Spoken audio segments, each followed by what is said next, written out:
Welcome to the Menopause Unplugged Podcast with me, your host, Nikki Oliveira. On this podcast, we will hear from women who are navigating the challenging and transformative journey of perimenopause and menopause. These women have graciously agreed to share their stories and insights, offering a raw and honest glimpse into what it's like to go through this major life transition. From hot flushes to rediscovering themselves, our guests will provide a wealth of knowledge and inspiration for anyone who's going through or will go through menopause. So grab a cup of tea, settle in, and join us for a fascinating and enlightening discussion.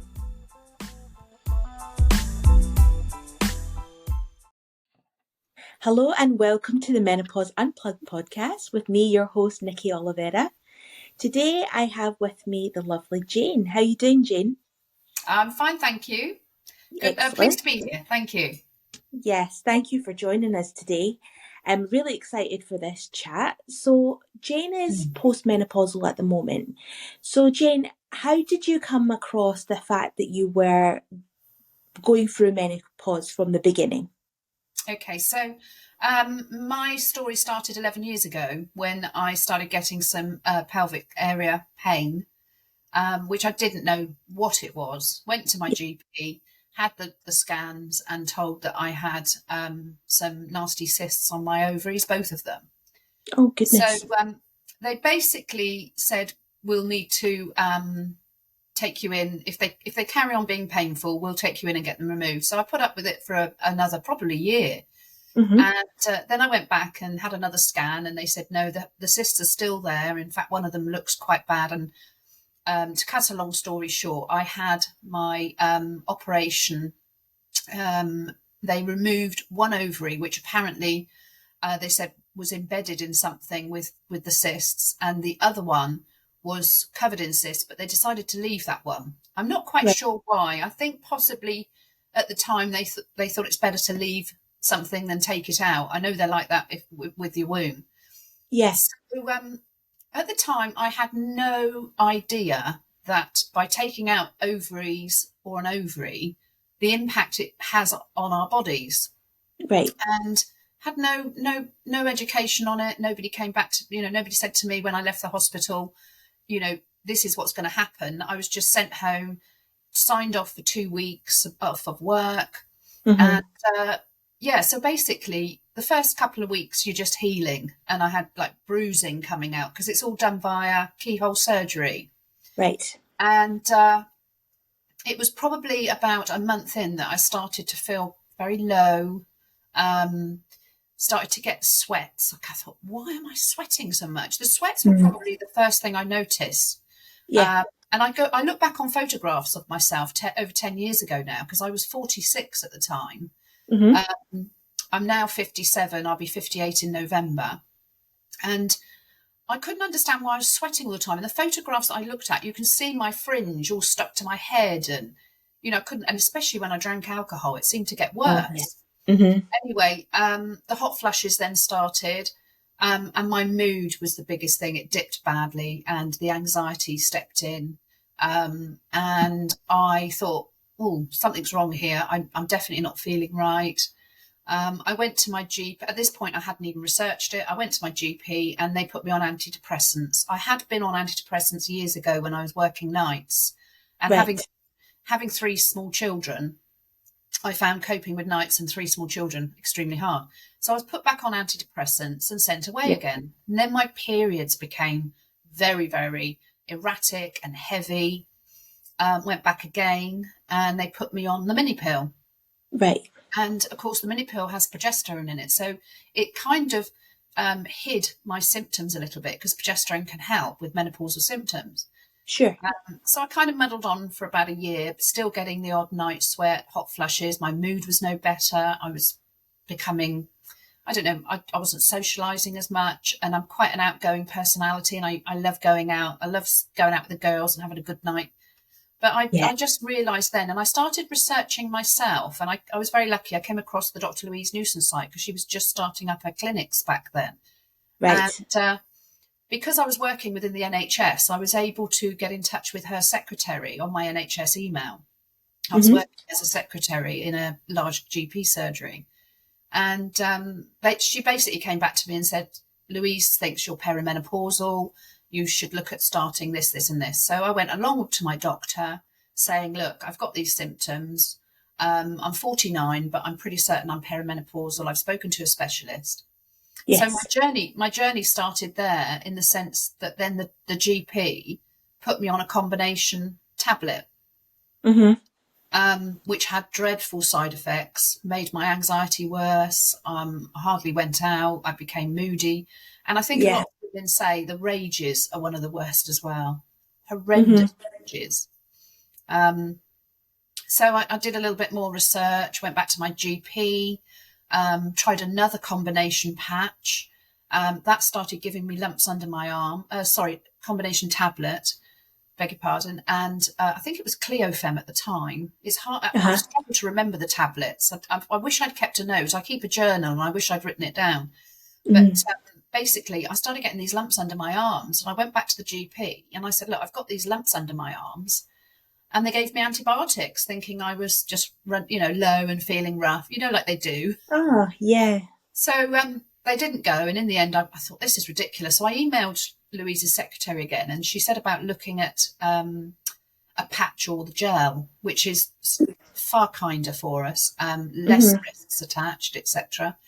And that's when I finally got the doctor to put me on the Everall Conti patch. And I started to see a big improvement.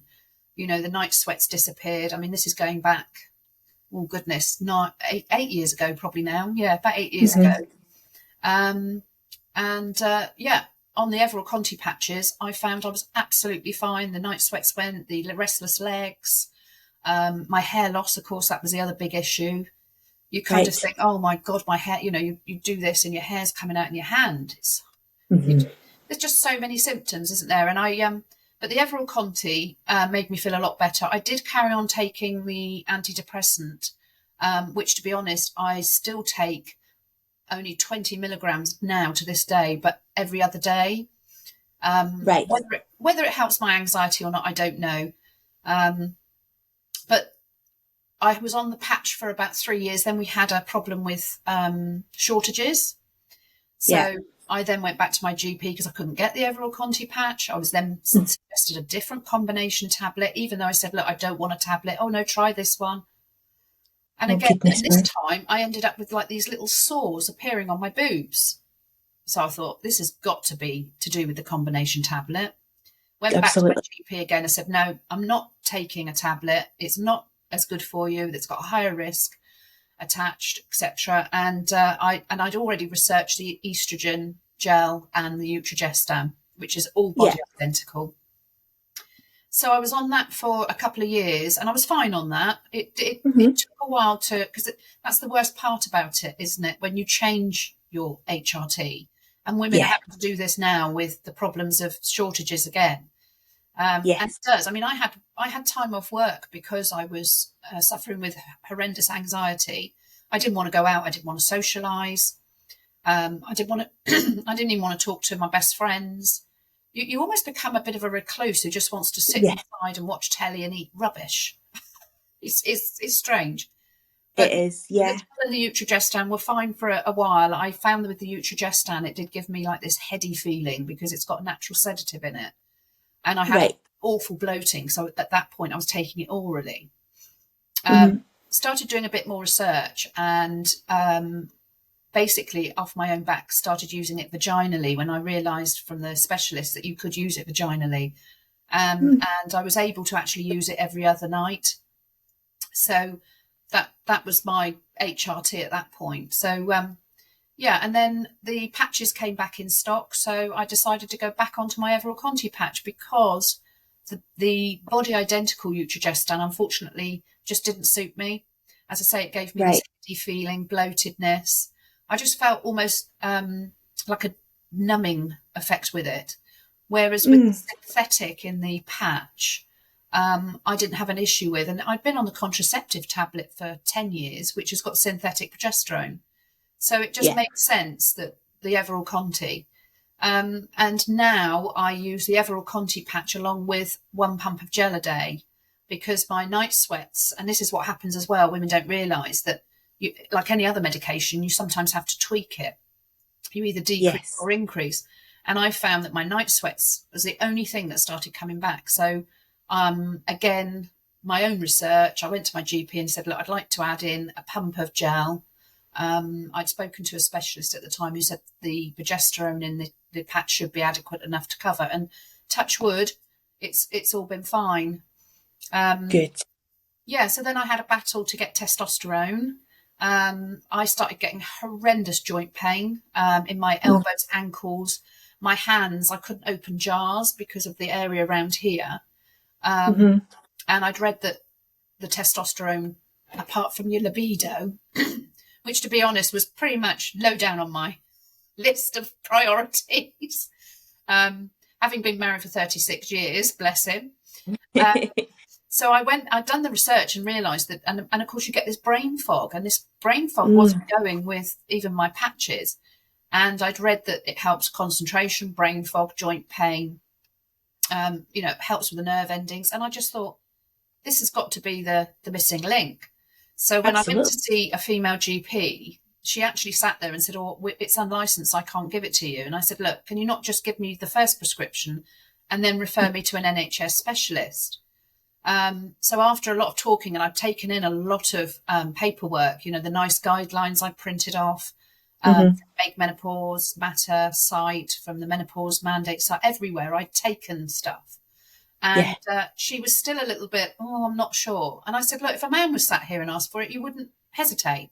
Yes. And this is what I find very frustrating. Anyway, she finally gave me a box of Testogel, which I've been using now for 3 years.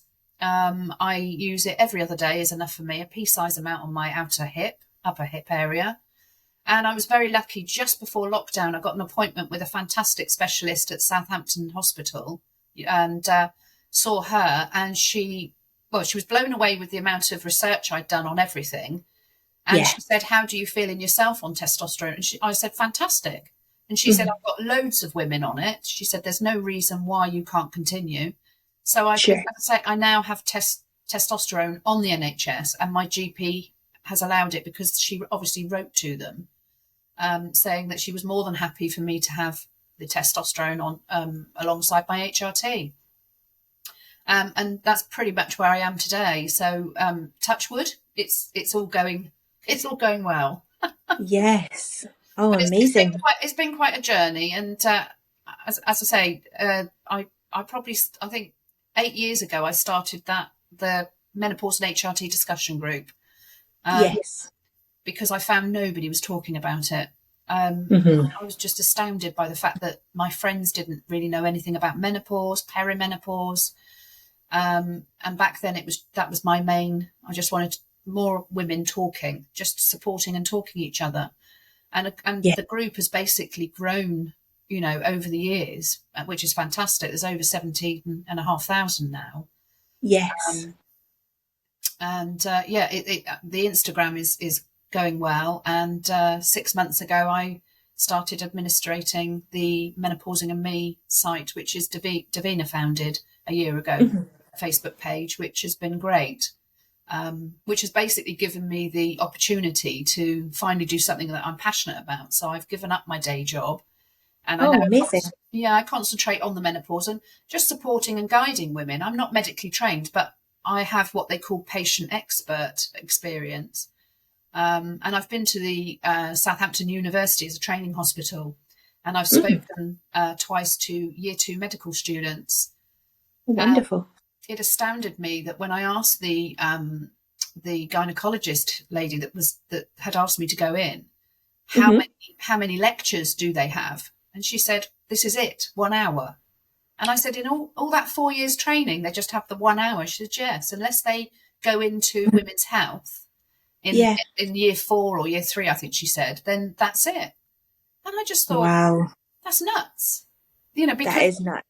When you see 51% of the population are women, and you just think, why on earth would they not at least have, to me, they should have about 3 months training in everything, endometriosis, POI, perimenopause, menopause, all about HRT. They should know which ones are better than others, so to speak.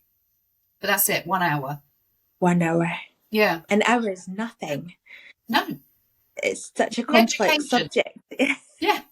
I mean, the Oh my fact that there's no goodness. education, really, with something that is huge. Hormones within women cause so many different issues. And whilst working at the doctor's surgery, even women in their late 60s and early 70s who would constantly come back with UTIs or very Yeah. dry, sore vaginal areas. And you'd think, well, this is a hormone issue. This is lack of estrogen. And yet they just never put two and two together. And it used to frustrate the hell out of me. I mean, I was Yeah. fortunate enough while I was working within the NHS to do the 14 fish training that's on offer free to all healthcare professionals.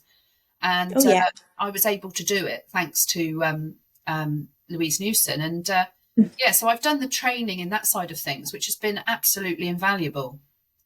And it's a fantastic community. And I say to people, tell your doctor, tell your nurse that this 14 fish training is available and it's free. You know, Yeah. why wouldn't you do it? You know, so 100%.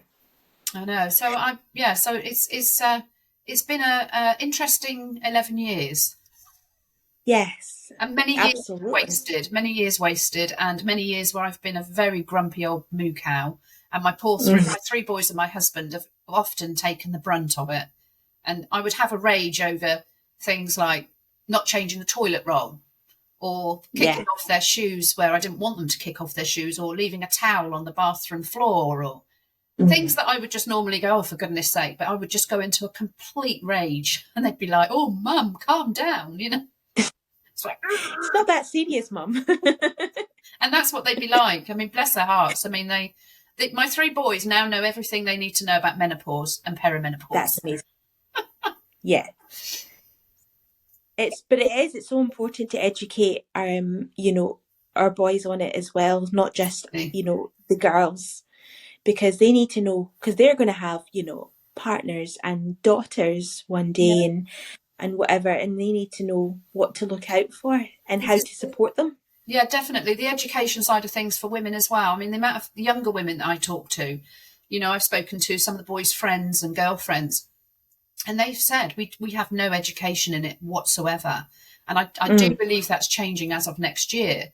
I think it's going to be in the curriculum next year for the older girls. But I just find it unbelievable that we're taught about contraception, childbirth, periods, and yet we're not told what will happen when our bodies suddenly stop producing estrogen and testosterone. And it's for some women it's awful. I mean, I've recently spoken to a lovely lady who's put me in touch with a gentleman who lost his wife last year to suicide through perimenopause, and I'm going to be doing a chat with him. He wants to get the word out there that basically he doesn't want other wives and partners to go through what he and his two children have gone through. And it's quite it's a delicate subject, but it's something that he's happy to talk about. And she only passed away, as I say, last year. Oh my goodness. And I think this is where I find it frustrating that the healthcare professionals don't educate themselves in it, because women often go on one combination of HRT and find it doesn't suit them. Like I tried 3 or 4. Yeah. And they're often, because they're not educating it, they send these women away saying, well, you obviously don't get on with HRT, almost put up with it and move on. And this is when problems, start happening. I mean, I remember 11 years ago, when I look back on photographs, I drank excessively. I was drinking a lot more than I should be. And I think that's because you just find it as a way out. And then it has the negative effect, doesn't it? It then hits you like a brick wall, and you suddenly think, my God, what am I doing? And I do remember getting very low to the point where I got in the car one day and just wanted to drive and not stop.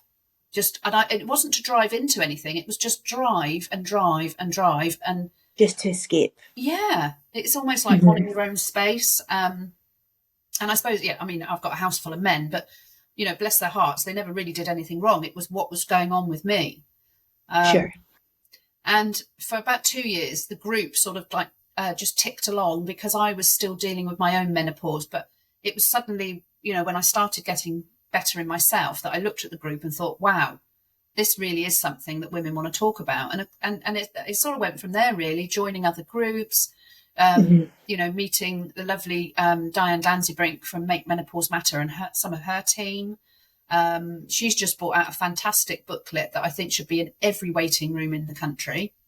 And of course, meeting the lovely Davina. I'd met her at other events, but we've become friends, which is lovely. And, meeting other campaigners, the grassrooters that are so important to, they keep it alive. They keep talking about it. And you've got the likes of Carolyn Harris MP, who is extremely good in Parliament.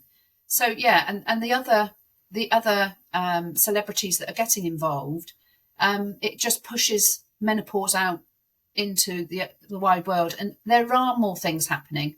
I mean, last week or the week before, I actually got a text message from my surgery, and suddenly my phone was pinging all over the place. And the local ladies were saying, Jane, have you had this questionnaire through? And I said, funny enough, I've just received it. And it was a questionnaire about what would you like to see in menopause in your surgery?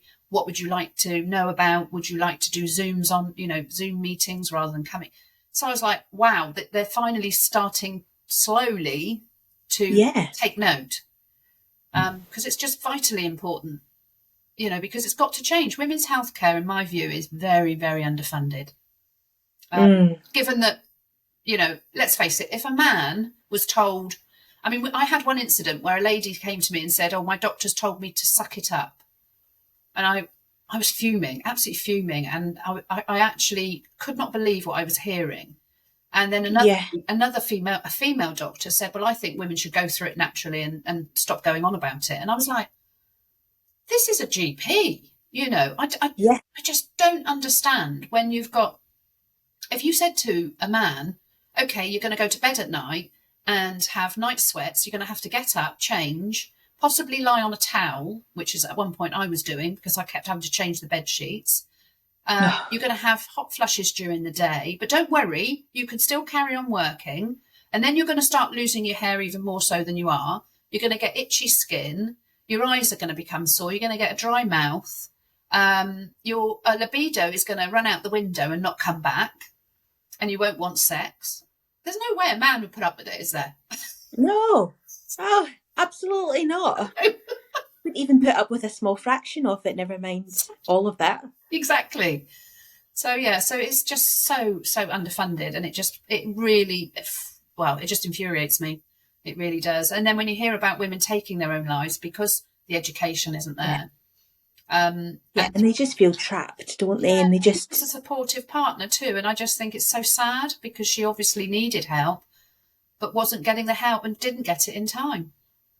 So it's getting there slowly but surely, and there's, as I say, a lot of great grassroots campaigners out there who are working alongside the celebrities and the MPs. So we'll get there eventually.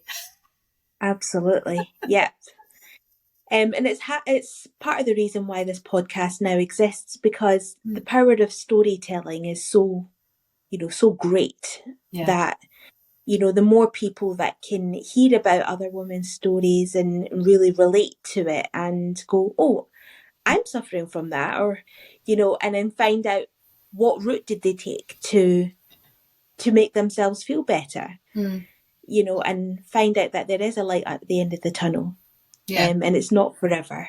No, and you don't want to send the fear of God into women. I know once somebody said on Instagram, oh, you're frightening women. And I said, what, by educating them, to empower them to know what they want, what they go... It's ridiculous. It's not something to be feared, but it's something you need to educate yourself in. It's like anything, isn't it?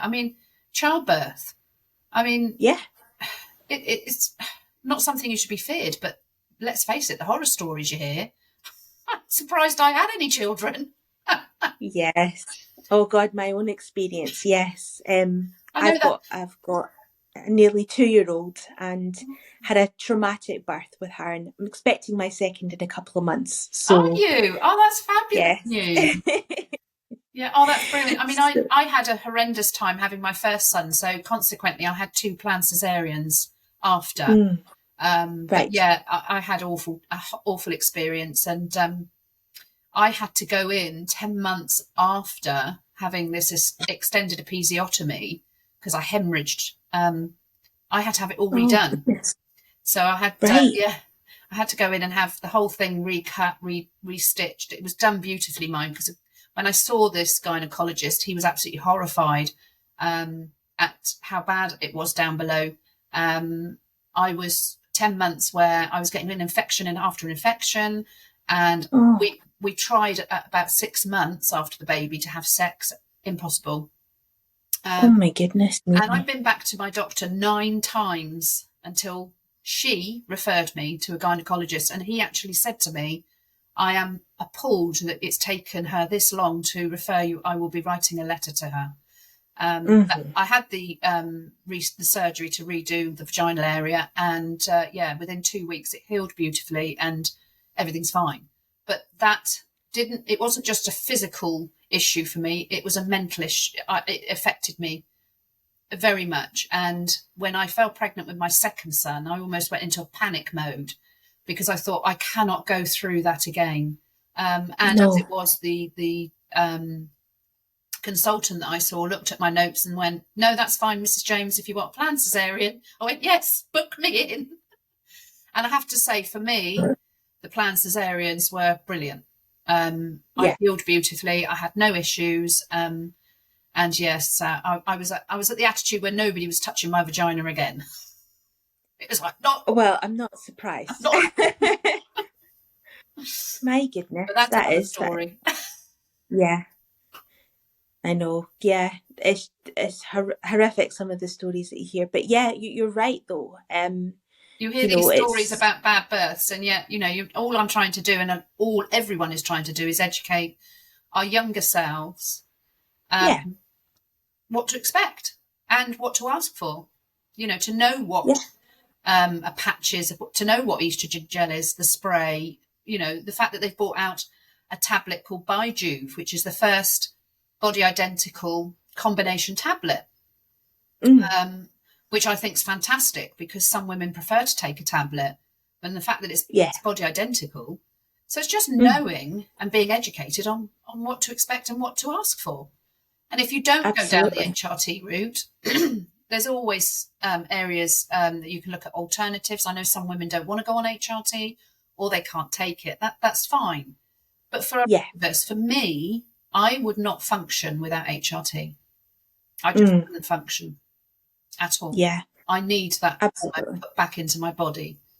Well, this is it. No matter how many lifestyle changes, diet changes, exercise and cooperations that you do, you can't replace hormones without HRT. There is nothing that you can't. There's no substitute. No. Yeah. Well, I suppose it depends as well, I think, a lot on the severity of your symptoms, because we know not all women experience perimenopause. No, some of them have very little, don't they? They say, I sailed through it. And I think, sailed through it? How did we manage that? But some people have, some ladies say, I have the odd hot flush, but I can deal with it. I think what I'd like more education out there for the ladies that are able to take it but don't. And of course there is fear because of certain things that have been written and published years ago. It's just educating them on how important estrogen is to our bodies. And when you've got two of the biggest killers in women are heart disease and osteoporosis. And you see women, don't you, these old ladies bent over walking around, and you think, oh my goodness. But also heart disease as well. It's a big issue. And when you've got the estrogen receptors all over your body, for me, it's a no-brainer. I just think I want to look and feel good.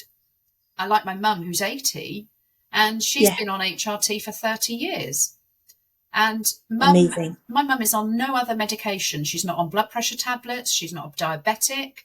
She's another one. She walks daily. She eats a good diet. She and my dad is 82, and they're both good for their age anyway. And I think some genes sometimes play a little part in it as well, I think. Yeah. But even Mum said to me, she said, there's no way I could not function without my HRT. And when she's had, I think twice, she's had 2 young male doctors say to her, I think you should come off your HRT now, because I think she was about 75. And when she walked into the waiting room, they were like, oh, you look fantastic for your age. You know, I always hate that when they say for your age. And when he said to her, you ought to come off your HRT, Mum said, well, why do you think I look good for my age? Why would I come off something that's benefiting me? You know, and apart from having a knee that's giving her a bit of grief at the moment, bless her. And I did say to her, unfortunately, Mum, our joints aren't designed to keep going beyond. Well, really, let's face it, years ago, we were gone by 60. So I said, our joints are having, that's what, you know, weight bearing exercises are so good for you. And she's actually having to do certain exercises at the moment, bless her. But I said, for 80, Mum, you're still, you know, you're fantastic. You're fit and healthy. Yeah. So I just think education on, you know, estrogen and how it benefits the body as well. I wish women were more proactive in researching it. So yeah, and I think as well, I think more and more women are becoming a little bit more aware and researching things once they're in it. I think if we can proactively educate before women enter this stage, I think that's where it's going to make the real difference. And I think it's happening. I mean, certainly my background is a personal trainer. You know, I didn't really know much about the menopause, and then that's how I became a certified, you know, menopause support coach, was because I wanted to know more. And at the end of the day, you know, I'm only just approaching 35, but I will be going through this whether I like it or not. So yeah, I wanted to be prepared, not just for, you know, for my benefit, but for my clients' benefits as well. Oh, definitely. And I think that's great that you're proactive as anyway, so you know, and that's it. I mean, you're 35, you know, God forbid you go through it any earlier than your 50s, but it does happen. Some women are experiencing symptoms in their early 40s, and I'm doing I'm talking to a lovely young lady tomorrow who went through it at 15. But this is all to do with the polycystic ovary insufficiency, and you know, and that's another big issue. Young girls should know about this, along with endometriosis, and of course they don't. I mean, I had no clue what endometriosis and polycystic ovary syndrome was. When I went into hospital and they said to me, you know, your ovaries are covered in cysts, I was like, really? I just didn't even know they could get cysts on them. I mean, I came out of hospital thinking, good, they've whipped that ovary out, I won't have any more pain. Gave no thought to the fact that it was going to affect me big time. So I was totally unprepared, and I blame the medics. I think they should be better educated and pre-warn women what's going to happen to them, because that's the biggest issue in my book, the education side of things. And all GPs should certainly have more than an hour training. I couldn't believe the med students in year 2 only had that 1 hour, and they knew very little. They literally, I think, came up with only 4 symptoms of menopause when they were asked.